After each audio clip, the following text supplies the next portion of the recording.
এখন অব্দি আমরা সার্ভাইভ করেছি, কিন্তু পরের বোনাস প্লেসে কার্ল আর নোলান শার্কে ঘেরা সমুদ্রের একেবারে মাঝখানে যাবে। ইউজুয়ালি আমরা এটাই ব্যবহার করি, কিন্তু এবারে আর করব না। এখানকার শার্কগুলো অতর্কিতে আক্রমণের জন্য বিখ্যাত, আর এটাই এই জায়গাটাকে ইউএস এর সব থেকে বিপজ্জনক করে তুলেছে। বিশ্বাসই হচ্ছে না আমরা এটা করতে চলেছি।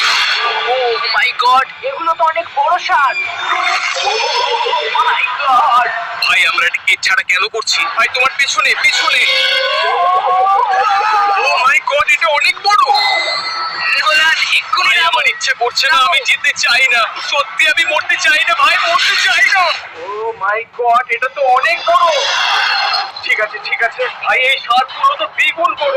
আমি আর যাচ্ছি না, হয়ে গেছে। কিন্তু দ্বিতীয় বিপজ্জনক জায়গার কাছে এটা কিছুই নয়, তো অ্যামাজন রেন ফরেস্টের একেবারে মাঝখানে। এখানকার সৌন্দর্য দেখে বোঝা যাবে না জায়গাটা কতটা বিপজ্জনক, কারণ কিছু মুহূর্তের মধ্যেই এই জায়গাটা এরকম থেকে এরকম হয়ে যেতে পারে। কি হলেই এখানে জলস্রোত নেমে আসে এবং গোটা এলাকা ভাসিয়ে দেয়। আর আজকে আমরা দেখবো গোকটা ক্যাটারাক্ট ওয়াটারফল, যেখানে জলস্রোত নেমে আসছে 1000 ফুট ওপর থেকে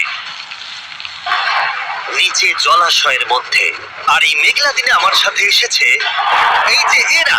এ হলো হেজ 70 দিন জঙ্গলে কাটিয়েছিল, এ হলো বেলি যে কিউবে 100 দিন কাটিয়েছিল। আমরা এখন অনেক ভয়ঙ্কর জিনিস করতে চলেছি, আর অনেকক্ষণ পরে আরো অনেকক্ষণ পরে সাবধানে। সব থেকে পিচ্ছিল জায়গায় ট্রেক করা, বিশাল খাড়া জায়গায় যাওয়া যেখানে এখনো মানুষের পা পড়েনি। আমরা শেষ পর্যন্ত গন্তব্যে এসে পৌঁছলাম। এটা একটা ওয়াটারফল, দেখতে পাচ্ছ তোমরা? মানে একবার যদি স্লিপ খেয়ে পড়ো তাহলে তোমরা শেষ। আর গাইডের সাহায্যে আমরা নদীটা সুরক্ষিতভাবে পার করলাম।